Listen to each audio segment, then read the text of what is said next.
il y a bien d'autres chemins qui permettent à la foi de se faire connaître par le langage de la raison et à la raison d'accéder à la vérité de la foi au sujet de l'affirmation de la Trinité des personnes dans l'unité de la nature divine.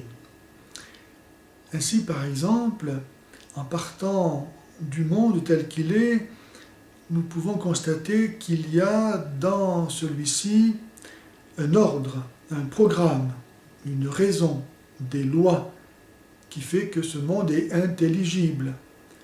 Et c'est l'objet de la science de découvrir ces lois afin de pouvoir les utiliser et maîtriser le monde de la matière. Einstein croyait à l'existence de Dieu parce qu'il découvrait des lois dans la matière que lui-même n'y avait pas mises, mais qu'il ne faisait que découvrir.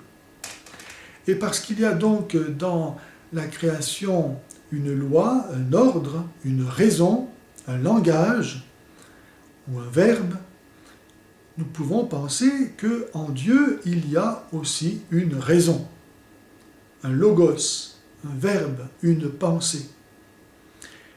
Et comment, d'ailleurs, Dieu pourrait-il tout connaître, ce qu'il a fait, et ne pas se connaître lui-même?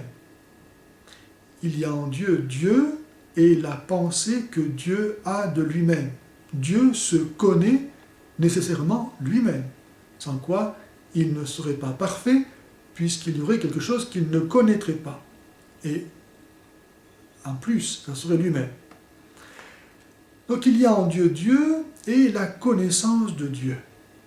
Cette connaissance de Dieu, pour être la connaissance de Dieu, doit être elle-même Dieu.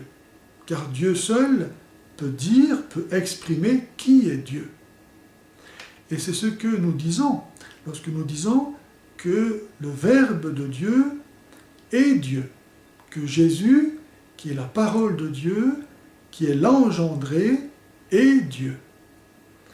Lorsque mon intelligence produit une pensée, celle-ci n'abolit pas, n'infirme pas l'affirmation de l'unicité de l'intelligence avec elle-même. Mais au contraire, elle la confirme. Ma pensée, tout en se distinguant de mon intelligence, mais procédant d'elle, ne fait qu'affirmer l'unicité de mon intelligence. Ainsi, il y a en Dieu Dieu et la connaissance de Dieu. Qui est Dieu? Dieu se connaît comme Père à travers son Fils. Il n'y a pas de Père sans Fils. Le Père sait qu'il est Père parce qu'il a un Fils. S'il n'avait pas de Fils, il ne serait pas Père. C'est le Fils qui dit qui est le Père. Et c'est pourquoi seul le Christ, qui est le Verbe de Dieu, la parole de Dieu, peut donner la révélation au sujet du mystère de Dieu.